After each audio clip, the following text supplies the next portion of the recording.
Good morning everyone, আসসালামু আলাইকুম। Welcome back to my channel. আপনারা সবাই কেমন আছেন? আশা করি ভালো আছেন, সুস্থ আছেন।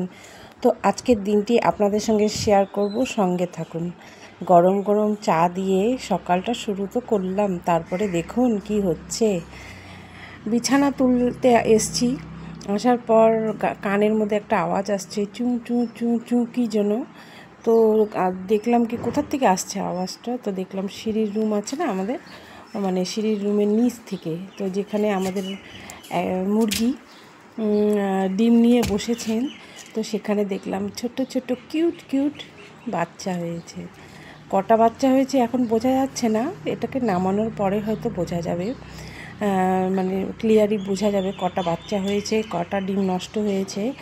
তো আমি এগুলোর থেকে অনেক দূরে থাকি, মানে মুরগিটাকে এখন যদি ধরতে যাই সেই খাও খাও করে উঠবে। তো আমার হাজব্যান্ডকে চিৎকার করে ডাকলাম, উনি এসে বাড়ির চারপাশে গাছ, মানে এখন যেহেতু একটু বৃষ্টি টিষ্টি হচ্ছে, তো পুরো জঙ্গলে ভরে গেছে, তো সেগুলোকে পরিষ্কার করে, আর একটাতে ওই যে মুরগির বাচ্চাগুলো হয়েছে না, ওদের বড় ভাই বোনদেরকে ওরা থাকে, আর একটা রুমে এদেরকে রাখা হবে আর কি। বাচ্চা হলে ওই মুরগিটা ওই বাচ্চাগুলোকে নিয়ে ওটাতেই যায়, তো ওটা ঠিক করে দেওয়া হলো। আর একটা ঘর বানিয়েছি, ওটাতে তো থাকেই না। তো আমাকে দেখে এই বড় বাচ্চাগুলো দেখুন কোথায় কোথায় দৌড়াচ্ছে। চারপাশটা সবুজে সবুজ, কিন্তু গুছিয়ে রাখতে পারছি না উঠান, এখন কিছু করার নেই। আর হচ্ছে চারপাশে গুছিয়ে রাখলে হয়তো ভালো লাগবে দেখতে, কিন্তু এখন বালি টালি আর সব কিছু আর কি।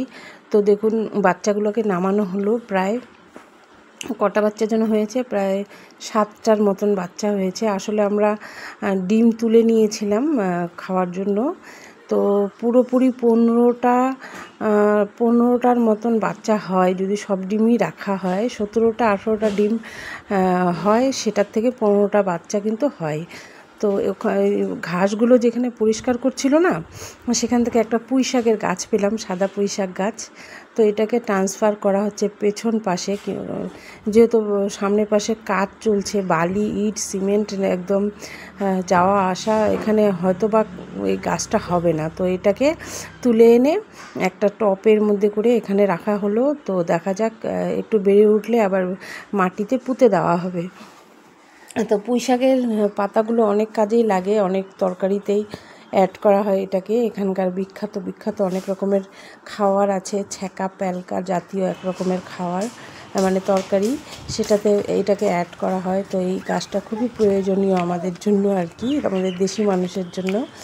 তো চারপাশটা দেখুন সবুজে সবুজ, খুব ভাল লাগছে। আর হচ্ছে একটু হাওয়া দিচ্ছে, ওয়েদারটা কিন্তু খুব সুন্দর আজকে, মানতে হবে। বল, থ্যাংক ইউ সো মাচ।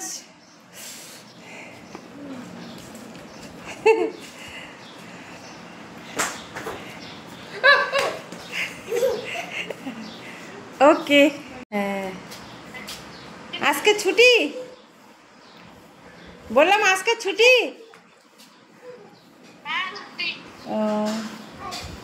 ওকে, কাঁদতেছিস নাকি?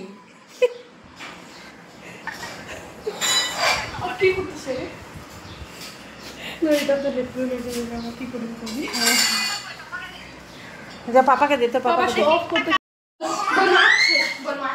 এই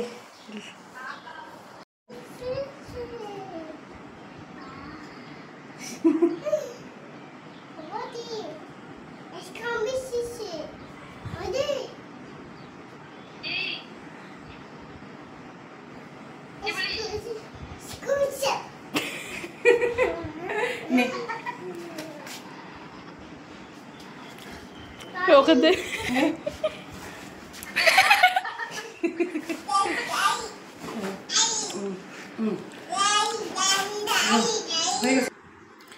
তো আপনারা দেখতেই পেলেন, আমি আসলে আমার মনেই ছিল না কি আজকে মাদার ডে। প্রায় 9:30 বাজে, তো আমি আমার ঘরের কাজকর্মই করছিলাম। তো আমার মেয়ে দৌড়ে গেল বাইরে। আমি যে কেন, তো বলল বাইরের থেকে একটা কেকের প্যাকেট নিয়ে আসলো।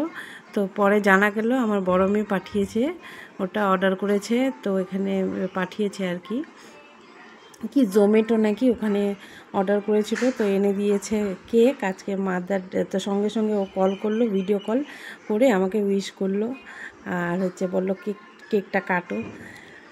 তো ওর সামনেই কাটলাম, তো একটু খারাপ লাগছিল ওদিকে, ও খেতে পারলো না, তো আমরাই টেস্ট করলাম আর কি। খুব সুন্দর কেকটা ছিল।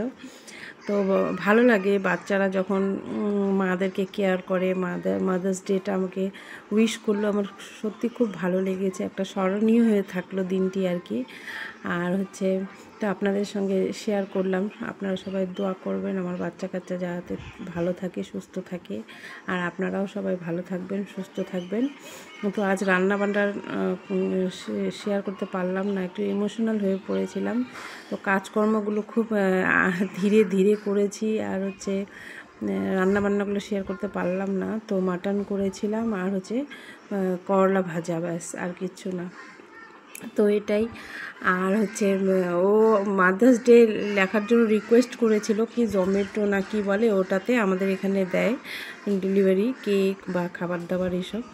তো ও দুবার রিকোয়েস্ট করে বলেছিল কি মাদার্স ডে লিখে দিতে, কিন্তু ওনারা লেখেননি। তো বলছিল কি দেখো আমি কতবার বললাম কি লিখে দিতে, তো লিখলো না। আমি যে কোনো ব্যাপার না, তুই ওই উপলক্ষে তো দিয়েছিস, ওটাই সব থেকে বড় ব্যাপার আর কি, আর কোনো ব্যাপার নেই।